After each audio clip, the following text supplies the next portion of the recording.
साथियों,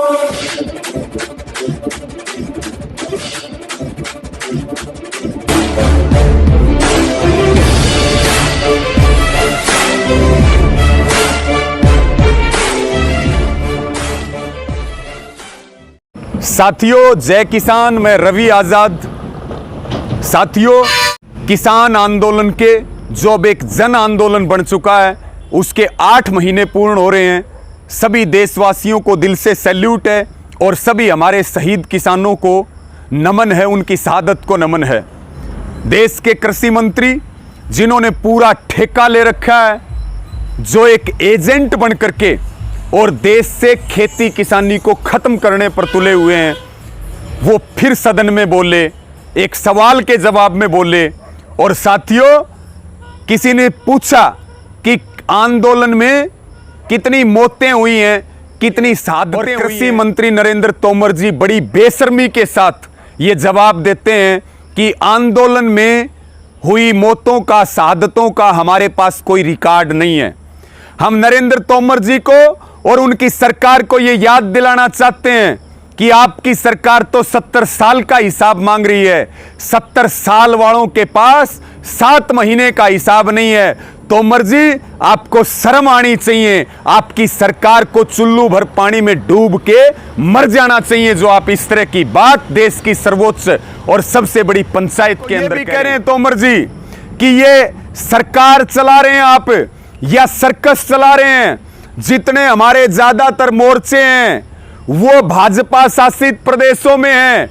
यहां तक कि आपकी सरकार के अत्याचार से, आपकी नीतियों से दुखी होकर के सैकड़ों किसानों ने आत्महत्या करके अपनी शहादतें दी हैं। उनके पोस्टमार्टम हुए हैं, उनका रिकॉर्ड आपके प्रशासन के पास है। उसके बाद भी आप इतनी बड़ी झूठ बोलते हैं, इतनी शर्मनाक बात करते हैं। छोटी बात आपके लिए हो नहीं सकती। और आपको यह भी कह रहे हैं कि अगर आपको आंदोलन में शहीद हुए लोगों का, हमारे साथियों का डाटा चाहिए, तो फिर वो संयुक्त किसान मोर्चा की वेबसाइट के ऊपर हाजिर है। और तोमर जी, हम इस देश के रहने वाले हैं, इस देश के अन्नदाता हैं। हमारे ऊपर इस तरह के शर्मनाक बयान देने से पहले 1000 बार सोचने चाहिए। आपको यह भी कह रहे कि आप कृषि मंत्री ना होकर के आज आप हिंदुस्तान के किसानों के विलन बन चुके हैं। यह बात आपको भूलनी नहीं चाहिए। आने वाली पीढ़ियां आपको माफ करने वाली नहीं है।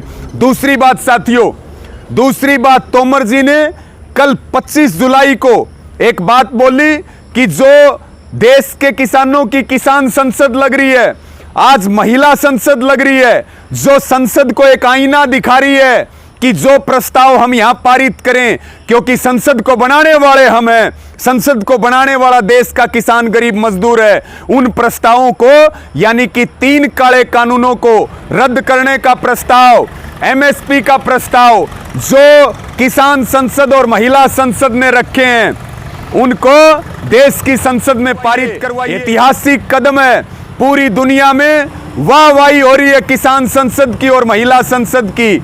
और आप बयान देते हैं, फिर एक बार आप भद्दा बयान देते हैं और आप कहते हैं कि इसकी कोई प्रासंगिकता नहीं है, कोई औचित्य नहीं है, ये निरर्थक है। तो हम आपको ये बात भी बताना चाहते हैं तोमर जी, जिस सदन में आप बैठे हैं वो सदन देश ने बनाई है। और अगर सदन ठीक तरीके से काम नहीं करेगी तो हम संसद बना सकते हैं, तो संसद बिगाड़ भी सकते हैं। भी याद रखना तोमर जी, सुधर जाइए, सुधर जाइए, अपनी सरकार को ठीक रास्ते पर ले आइए। नहीं तो निश्चित तौर पर हम कह रहे हैं कि आपकी सरकार दोबारा सत्ता में नहीं आ पाएगी। आप कभी सदन के सदस्य नहीं बन पाएंगे और कृषि मंत्री बनना तो बहुत दूर की बात है। और अंत में मेरी सबसे यही अपील है, इस वीडियो को ज्यादा से ज्यादा शेयर करते हुए ऐसे शर्मनाक बयानों के ऊपर कृषि मंत्री को मुंह तोड़ जवाब दें। अंत में यही कहेंगे, आंदोलन चलेगा, 3 काले कानूनों की वापसी तक चलेगा। आपकी सरकार के घुटने टिकवा करके 3 कानून वापस करवाए जाएंगे और एमएसपी का कानून लिया जाएगा। गर्दन कट सकती है लेकिन पीछे नहीं हटेंगे। या तो हमारी लाशें जाएंगी या फिर हम जीत करके जाएंगे। आंदोलन चलेगा, लेकिन अगर हमारी बात नहीं सुनी गई तो 2024 में आंदोलन मिलेगा, किसान मिलेगा, लेकिन केंद्र में मोदी सरकार नहीं मिलेगी और राज्यों में भी आपका सफाया होना निश्चित है, क्योंकि अब यह जन आंदोलन है, पूरे देश का आंदोलन है। धन्यवाद साथियों। जय जवान जय किसान।